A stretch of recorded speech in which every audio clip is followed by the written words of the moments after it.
आप सभी का स्वागत है हमारे YouTube चैनल सरकारी गणित में। पास फेल सिस्टम क्लास 5 और क्लास 8 के लिए लागू किया गया है। ये जो नई NEP सिस्टम आई है, NEP 2020 NEP 2020 के तहत NEP जो नेशनल एजुकेशन पॉलिसी व न्यू एजुकेशन पॉलिसी 2020 लागू किया गया है, उसी के तहत जो पास फेल सिस्टम है क्लास 5 एंड क्लास 8 के लिए, उसको फिर से लागू किया गया है।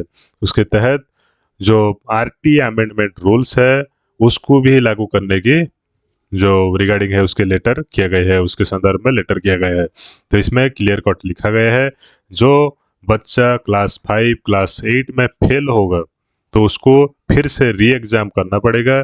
री एग्जाम के बाद अगर फेल होता है उसका सिस्टम भी यहाँ लिखा गया है, हम लोग इस लेटर में कंप्लीट देखेंगे। तो वीडियो को लाइक करिएगा, चैनल को सब्सक्राइब करिएगा। तो चलिए शुरू करते हैं, देखते हैं क्या क्या डिस्कशन किया गया है इस लेटर में।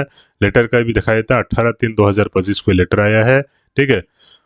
तो यहाँ पर क्या लिखा गया है ना, the amendment provisions concerning class B and class 8 will come into effect from academic session 25-26। अर्थात जो न्यू सेशन स्टार्ट हो रहा है 2025-26 में, उसके रिगार्डिंग जो क्लास 5 क्लास 8 है उसके रिगार्डिंग कुछ बातें बताई गई है। उसमें जो principal teacher should be thoroughly satisfied on the provision and monitoring the academic progress of the students. अर्थात स्टूडेंट का प्रोग्रेस को क्लोजली मॉनिटर करेंगे। उसके साथ साथ कंडक्ट पेरेंट टीचर मीटिंग, जो अप्रैल महीने में जो नया सेशन जो स्टार्ट हो रहा है उसके तहत ऑल स्कूल्स, हर एक स्कूल फर्स्ट PTM उसका कौन से महीने में करेगा ना, अप्रैल महीने में उसका फर्स्ट PTM करेगा, पेरेंट टीचर मीटिंग करेगा। उसमें स्टूडेंट्स, पेरेंट्स, गार्डियंस सबको जो सचेतन अवेयर करेगा, जो ये जो चेंजेस हो रहा है NEP को लेकर, और जो क्लास 5 और क्लास 8 में फेल सिस्टम लागू किया गया है उसके तहत भी पेरेंट टीचरों को, गार्डियंस को सचेतन अवेयर करना पड़ेगा, ठीक है। उसके बाद after annual examination annual examination वार्षिक एग्जाम के बाद students who do not meet the promotion criteria, अर्थात अगर कोई बच्चा स्टूडेंट चाइल्ड फेल हो जाता है, ठीक है, तो उसको री एग्जामिनेशन अपीयर करना पड़ेगा with in the 2 months of the result declaration. अर्थात बिफोर समर वैकेशन के पहले जो बच्चा जो क्लास प्रमोशन क्राइटेरिया को मीट नहीं कर पाया, अर्थात फेल हो गया है, तो उसको फिर से री एग्जामिनेशन को अपीयर करना पड़ेगा 2 month के अंदर और समर वैकेशन से पहले। So during this period, the concerned subject teacher must provide necessary guidance to the students, parents, offering targeted support to address identify learning gaps, ठीक है। उसी के जो वो 2 महीने के अंदर जो सब्जेक्ट टीचर होगा वो लड़के बच्चों को गाइड करेगा और टारगेटेड जो सपोर्ट है, लर्निंग सपोर्ट भी प्रोवाइड करेंगे। और जिसके हिसाब से वो लड़का जो बच्चा जो फेल हो गया है, जो रह गया है, जो प्रमोशन क्राइटेरिया मीट नहीं कर पाया है, कौन से क्लास में, क्लास 5 क्लास 8, ये दोनों क्लास में फेल सिस्टम को लागू किया गया है। अर्थात अगर कोई बच्चा मीट नहीं कर पाएगा प्रमोशन क्राइटेरिया, मिनिमम परसेंटेज नहीं रख पाएगा, तो उसको फेल किया जाएगा, ठीक है। और 2 महीने का अगर फेल हुआ तो 2 महीने के अंदर 2 month के अंदर उसको री एग्जाम करना पड़ेगा।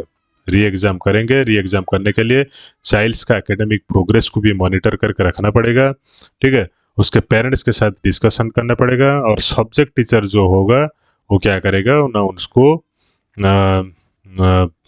गाइड करना पड़ेगा, जो कहाँ पर उसका लैकुना रह गए, शॉर्ट एनालिसिस करके स्ट्रेंथ वीकनेस अपॉर्चुनिटी थ्रेट को देखकर वो लड़के को गाइड करना पड़ेगा, बच्चों को गाइड करना पड़ेगा, जैसे कि क्लास 5 क्लास 8 में वो प्रमोट करके नेक्स्ट क्लास को चले जाए, ठीक है।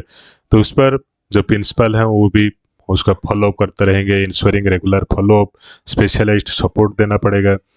The examination and re examination will follow a competency based approach, अर्थात कॉम्पिटेंसी बेस्ड में होगा, स्किल वहाँ पर देखा जाएगा, ना कि रोट मेमोराइजेशन। अर्थात रोट मेमोराइजेशन को छोड़कर जो स्किल, बच्चे का स्किल है कि नहीं, उसको देखा जाएगा, ठीक है। The fostering deeper understanding and overall growth, अर्थात जो इंटीग्रल डेवलपमेंट है उसको देखा जाएगा, होलिस्टिक डेवलपमेंट को देखा जाएगा, रोट मेमोराइजेशन को टोटल कैंसिल करा जाएगा, ठीक है।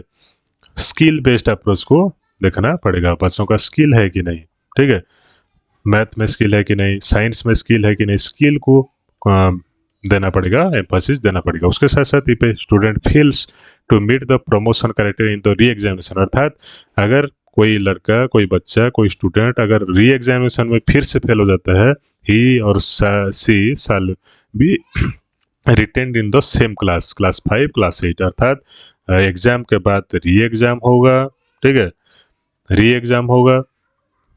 उसके बाद री एग्जाम के बाद अगर कोई बच्चा फेल हो जाता है तो उसको उसी क्लास में रिटेन करना पड़ेगा, अर्थात उसी क्लास में फिर से रहेगा 1 साल। No child shall be expelled from the school, अर्थात स्कूल से निकाला नहीं जाएगा, उसको उसी स्कूल में रहना है। इसलिए न एलिमेंटरी स्कूल एजुकेशन को बच्चों को कंप्लीट करना है, जो कि राइट टू एजुकेशन के तहत आता है। बच्चों के लिए एजुकेशन मैंडेटरी है, आप लोग उसको निकाल नहीं सकते स्कूल से, उसको कंप्लीट करके ही स्कूल एजुकेशन आगे निकलना है, ठीक है। तो और भी कुछ बातें आ रही है राइट टू एजुकेशन को लेकर, उसको बताया जाएगा। आप टेलीग्राम चैनल में ज्वाइन करिए, लेटर आपको मिल जाएगा। धन्यवाद।